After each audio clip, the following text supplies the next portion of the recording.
विस्फोटक न्यूज के प्रायोजक हैं red pro real estate developers. China में इस टाइम कोरोना के केसेस बहुत ज़्यादा बढ़ रहे हैं, जिसको लेके भारत में काफ़ी ज़्यादा कंसर्न है। चाइना में भी बढ़ रहे हैं और उसके अलावा कुछ और देश हैं जिसमें सुनने में आ रहा है कि कोरोना के केसेस बहुत ज़्यादा बढ़ रहे हैं। चाइना में जो वेरिएंट है वो है BF.7। सबसे पहले तो मैं बताना चाहता हूं कि दिल्ली में BF.7 का एक भी केस नहीं मिला है।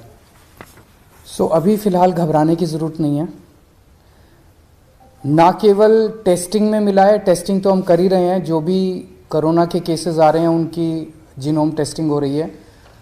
ना केवल टेस्टिंग में बल्कि हम कई जगह से, स्पेसिफिकली दिल्ली के 7 अलग अलग जगह से सीवेज उठाते हैं। सीवेज से एडवांस में पता चल जाता है कि आने वाले समय कि शहर में ये वाला वायरस है कि नहीं है। तो 7 अलग अलग जगह से डेली सीवेज उठा के और उसको टेस्ट किया जाता है, उसमें भी BF.7 अभी तक नहीं मिला है। दिल्ली में अभी जो भी थोड़े बहुत केसेस आ रहे हैं वो XBB वेरिएंट के हैं, या तो XBB वेरिएंट है या उसके सब लीनिएज है XBB। ये 92% केसेस जो दिल्ली में मिल रहे हैं वो XBB वेरिएंट के हैं। सो अभी तक फ़िलहाल कोई भी घबराने की ज़रूरत नहीं है। दिल्ली के लोगों को मैं आश्वासन देना चाहता हूं कि फ़िलहाल कोई भी घबराने की ज़रूरत नहीं है। और बाई चांस, भगवान ना करे कि दोबारा कोरोना फैले, लेकिन बाई चांस अगर फैलता है तो हम अपनी तरफ से पूरी तैयारी के साथ हैं। आपकी सरकार पूरी तैयारी किए हुए है।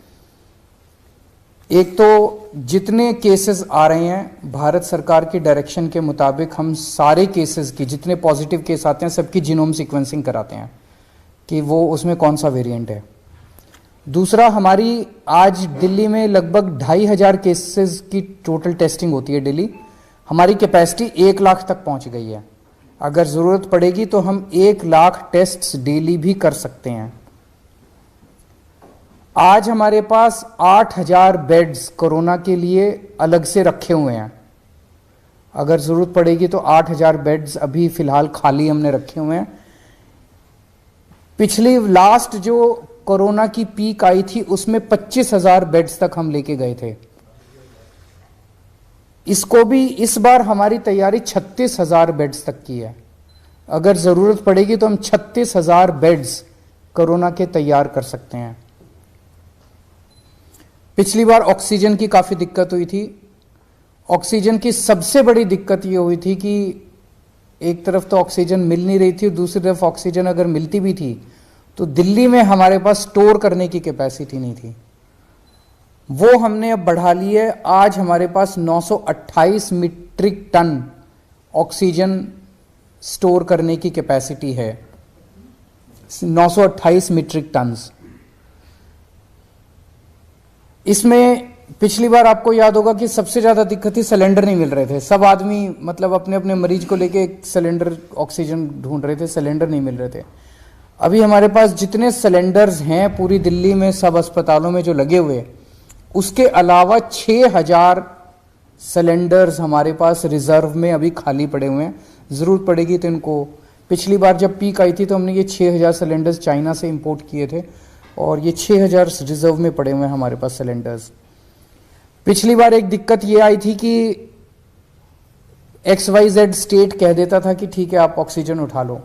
हमारे पास ऑक्सीजन लाने के लिए टैंकर्स नहीं थे और कहीं से टैंकर उपलब्ध नहीं हो पा रहे थे। आज हमारे पास दिल्ली सरकार के पास अपने 12 टैंकर हैं और 3 प्राइवेट में अवेलेबल है, तो 15 टैंकर दिल्ली के पास अवेलेबल है। अगर ज़रूरत पड़ेगी तो हम ऑक्सीजन को ट्रांसपोर्ट करने के लिए हमने अपने टैंकर्स की भी व्यवस्था कर ली है। दिल्ली में फर्स्ट डोज और सेकंड डोज लगभग 100% लोगों को लग चुकी है। प्रिकॉशन डोज जो है वो बहुत कम लोगों ने लगाई है, केवल 24% लोगों ने लगवाई है। मेरी हाथ जोड़ के सब लोगों से अब निवेदन है कि दिल्ली सरकार, आज ये मीटिंग में भी मैंने सबको कहा कि हमें दोबारा एक एक्सरसाइज करनी चाहिए कि घर घर जाके प्रिकॉशन डोज लगाई जाए। तो सब लोगों से, लोग लगाते नहीं है, घर घर जाते भी हैं हमारे डॉक्टर्स लगाने के लिए तो भी नहीं लगवाते। सबसे निवेदन है कि प्रिकॉशन डोज जरूर लगवा लें। एम्बुलेंसेज की भी पूरी तैयारी है। अभी 380 एम्बुलेंसेज हमारे पास रेडी हैं, लेकिन आज और भी एम्बुलेंसेज के लिए हमने ऑर्डर दे दिए हैं कि और एम्बुलेंसेज का भी प्रोक्योरमेंट शुरू कर दिया जाए। तो मोटे मोटे तौर पे हम तैयार हैं, और भगवान ना करे कि कोरोना फैले, दिल्ली में कोरोना आए, भारत में कोरोना आए, लोग सुरक्षित रहें, स्वस्थ रहें, ऐसी भगवान से प्रार्थना है। सर, मास्क मैंडेटरी करने का कुछ है कि प्राइमरी सबसे पहले बचने का तरीका ये माना जाता है? हम केंद्र सरकार के उस पे निर्देश पे वेट कर रहे हैं, क्योंकि सबसे ज़्यादा नॉलेज इस टाइम और एक्सपर्टीज़ केंद्र सरकार के पास है।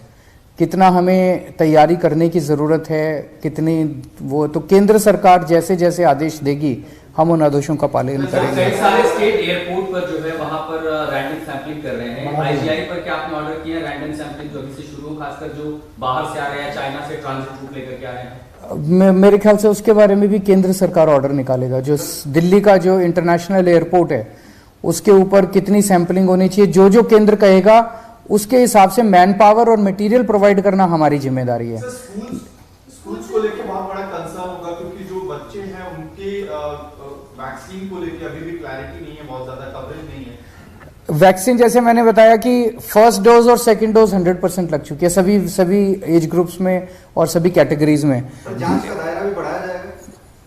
जांच का दायरा भी बढ़ाया जाएगा। जितने जैसे ये सार्स वाले केसेस आ रहे हैं, जितने भी सांस के केसेस हैं, उन सारे केसेस में 100% केसेस में अब हम कंपलसरी जांच कर रहे हैं RT-PCR की।